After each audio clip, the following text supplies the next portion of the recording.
आज फिर से इस पूरे क्षेत्र को नक्सलवाद की चपेट में लाने की कुत्सित चेष्टाएं की जा रही हैं और उसके प्रति आपको जागरूक करने के लिए मैं आज उत्तर प्रदेश से विशेष रूप से आया हूं। याद करिए, इसी बिहार की धरती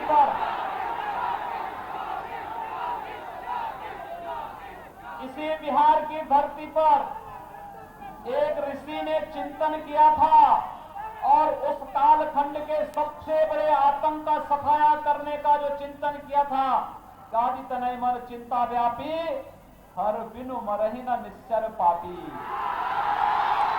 इसी बिहार की धरती पर महर्षि विश्वामित्र ने यह संकल्प लिया था और तब अयोध्या के दो राजकुमार भगवान राम और उनके अनुज लक्ष्मण के रूप में आए थे। ताड़का, मारीच और सुबाहु, यानी ताड़का और सुबाहु को मार करके और मारीच को कई योजन दूर फेंक करके उन्होंने आतंक का सफाया इस धरती से प्रारंभ किया था। और मैं आप सिर्फ यही अपील करने के लिए आया हूं, बिहार की धरती तो ज्ञान की धरती है।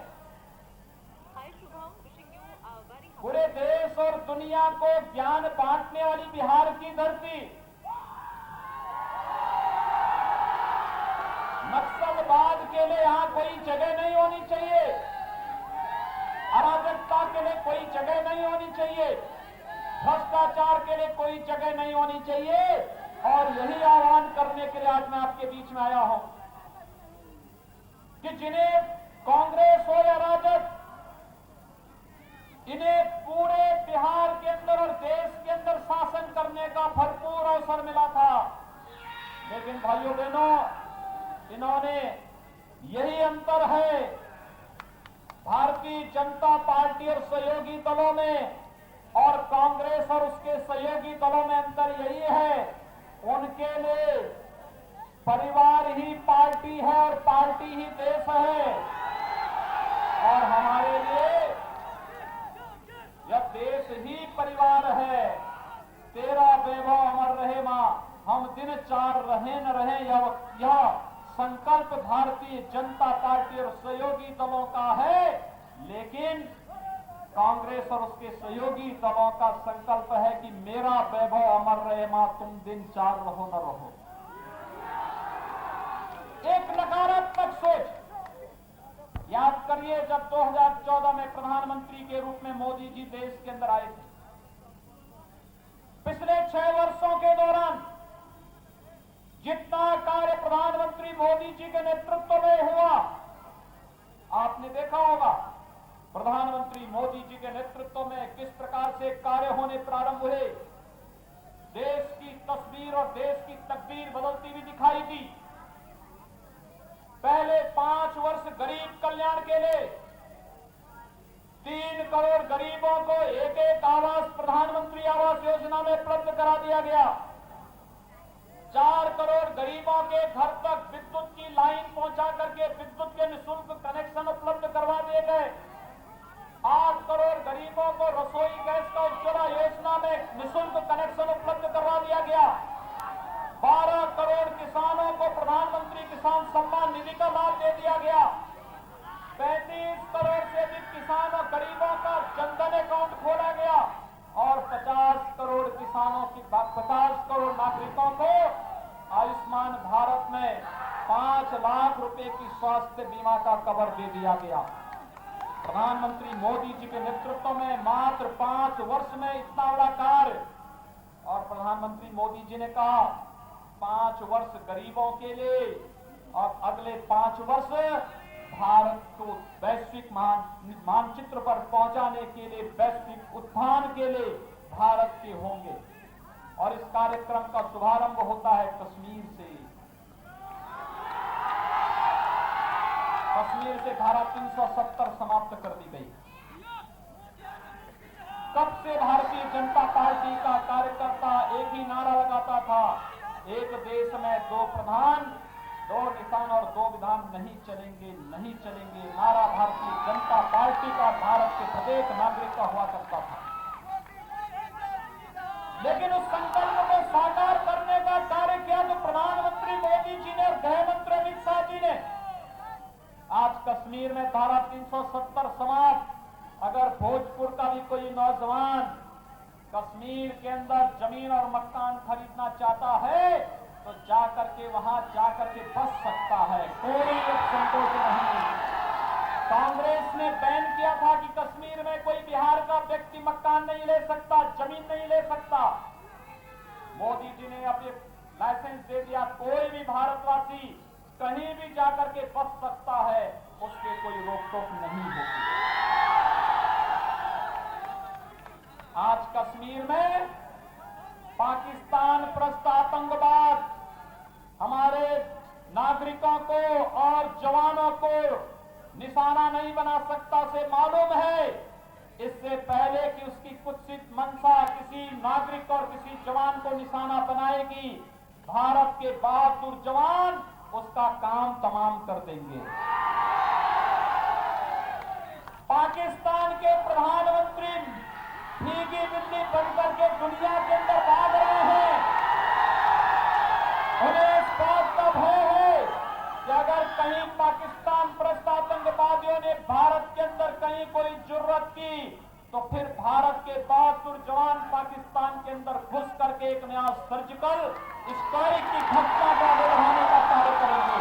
ये है भारत का शौर्य, ये है भारत का पराक्रम। ये कार्य कौन कर रहा है?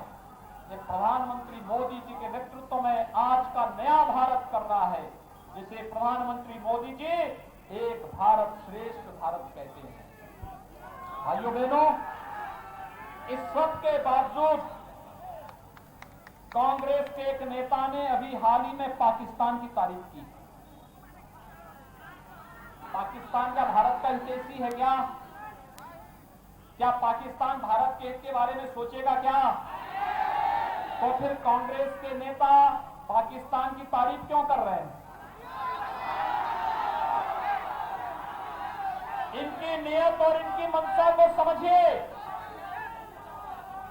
देश के बारे में कितना इनके मन में खोट है, आप इसी से अंदाजा लगा सकते हैं।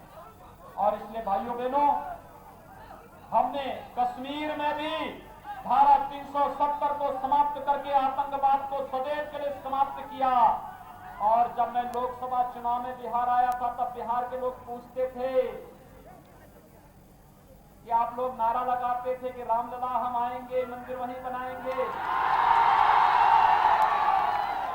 तब बिहार के लोग पूछते थे मुझसे, क्या तारीख भी बताएंगे? और भाइयों बहनों, अगर कोरोना नहीं होता तो बिहार के हर गांव से मैं कम एक व्यक्ति को तो अयोध्या जरूर बुलाता जिस दिन अयोध्या में राम मंदिर का शिलान्यास होगा। क्योंकि बिहार का मतलब माता सीता का मायका।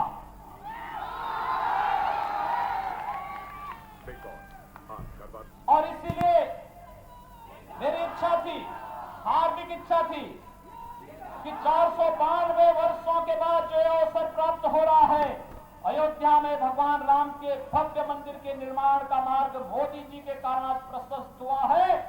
जब प्रधानमंत्री मोदी जी इस कार्यक्रम का शुभारंभ करेंगे तब देश और दुनिया यहां पर मौजूद रहे। लेकिन इस कोरोना वायरस के कारण कार्यक्रम बहुत संक्षिप्त करना पड़ा था। लेकिन भाइयों बहनों, आपने पूरा कार्यक्रम लाइव देखा होगा। कितना भव्य कार्यक्रम था, कितना दिव्य कार्यक्रम था। एक एक भारतीय के आंखों में खुशी के आंसू थे, क्योंकि अपने मर्यादा भगवान श्री राम, पुरुषोत्तम भगवान श्री राम के भव्य मंदिर का मार्ग प्रशस्त हो रहा था। हमने देश के अंदर काम भी किया और राम के काम को भी जनता से किए गए वायदे के अनुरूप पूरा करने का कार्य भी किया। और इसलिए भाइयों बहनों, आज हम सब आपके बीच आए हैं। क्या अयोध्या में भगवान राम के मंदिर का निर्माण कांग्रेस और राजद के लोग करते क्या? क्या कोई उम्मीद करते हैं इनसे? जो उम्मीद ही नहीं है तो फिर इनसे किसी प्रकार की कोई उम्मीद करना भी मुझे लगता है कि अपने दिमाग को अनावश्यक खर्च करना है, समय की बर्बादी है। इन लोगों ने न किया है न करेंगे। इनके लिए देखिए, रघुवंश बाबू ने अपने अंतिम समय में एक बात कही लालू जी को, और उन्होंने कहा कि लालू जी, आपके यहां के पोस्टर में 4 के अलावा 5वें का नाम क्यों नहीं है?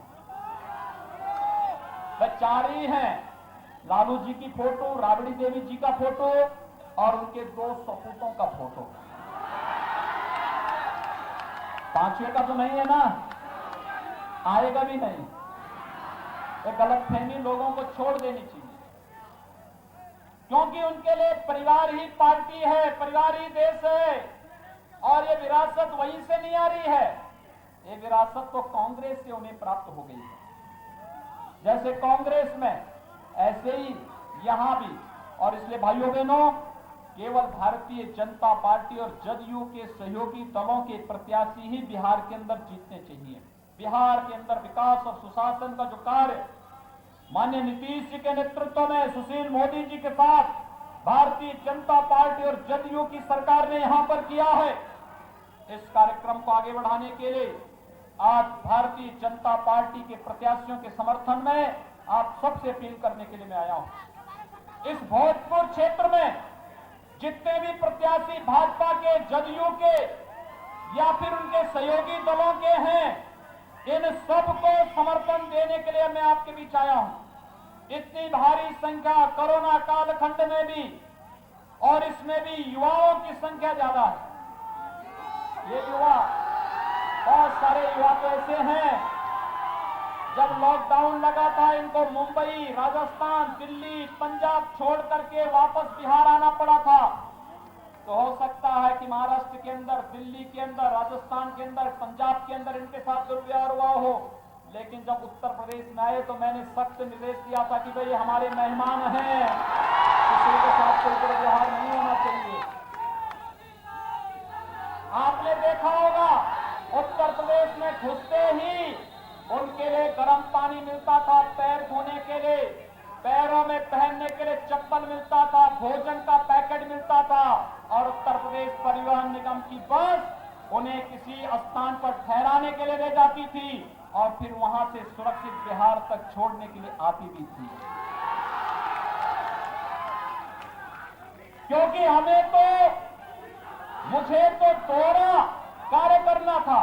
एक, कोरोना कालखंड में प्रधानमंत्री मोदी जी के नेतृत्व में देश की लड़ाई को आगे बढ़ाने का कार्य, और दूसरा, बिहार का नागरिक हमारे लिए मां सीता के मायका का नागरिक है, हम उसका सम्मान तो हमारा दायित्व बनता है। और भाइयों बहनों, इसीलिए उस समय ये कार्य आपने देखा होगा कितनी मजबूती के साथ हो रहा था। आज सबसे अपील यही करने के लिए हम समर्थन करें, भाजपा को, जदयू को पूरा समर्थन करें। टेक्नोलॉजी आ चुकी है, स्मार्टफोन आपके पास है, इसका इस्तेमाल करें। एक एक अपने मित्र को, शुभचिंतक को, रिश्तेदार को, नातेदार को, सभी को फोन करें, सोशल मीडिया में मैसेज भेजें। भाजपा को, जदयू को, सहयोगी दलों को जिताने के लिए एक एक को बोलें कि देखिए, जातिवाद ने बिहार का बेड़ा गर्क कर दिया, यहां के विकास को पूरी तरह सत्यानाश कर दिया। विकास और सुशासन को जो मॉडल नीतीश कुमार जी के नेतृत्व में बिहार के अंदर देखने को मिल रहा है, इसे आगे बढ़ाने की आवश्यकता है। और इसे आगे बढ़ाने के लिए आज वीर कुंवर सिंह की धरती पर आप सबका आह्वान करने के लिए मैं आया हूं। भाइयों, 1857 का ये महान स्वतंत्रता संग्राम सेनानी भोजपुर से लड़ते लड़ते उत्तर प्रदेश के आजमगढ़ तक गया था। 80 वर्ष की उम्र में भी जो जवानी थी वीर कुंवर सिंह के अंदर, अंग्रेजों के छक्के छुड़ा दिए थे महान स्वतंत्रता संग्राम सेनानी ने। और सचमुच आज जब मैं यहां पर आया हूं भोजपुर की धरती पर, मैंने सबसे पहला संबोधन वीर कुंवर सिंह के प्रति नमन करते हुए ही किया था, क्योंकि देश की आजादी इन महापुरुषों के त्याग और बलिदान से ही संभव हो पाया था। और आज एक बार फिर से मैं आप सबका आह्वान करने के लिए आपके बीच में यहां पर उपस्थित हुआ हूं कि भारतीय जनता पार्टी ने तरारी विधानसभा क्षेत्र से श्री कौशल कुमार विद्यार्थी जी को अपना प्रत्याशी बनाया है। एक जुझारू नेता है, कार्यकर्ता के रूप में निरंतर कार्य करते रहे हैं। आज पार्टी ने उन्हें विधानसभा में भेजने के लिए आप सबका आह्वान किया है। और भाइयों बहनों, बगल में जगदीशपुर विधानसभा क्षेत्र से एनडीए के प्रत्याशी, जदयू की प्रत्याशी सुषमलता कुशवाहा जी हैं। तीर निशान से वे वहां से चुनाव लड़ रही है। मेरी आप सबसे अपील है, भारतीय जनता पार्टी का चुनाव चिन्ह कमल का फूल और जदयू का चुनाव चिन्ह तीर निशान, जहां भी ये प्रत्याशी चुनाव लड़ रहे हों, इन सबको भारी मतों से चुनाव जिता करके आप विधानसभा में भेजें, यही अपील करते हुए मैं वाणी को देता हूं विराम। जय जय श्री राम, जय जय श्री राम, जय जय श्री राम।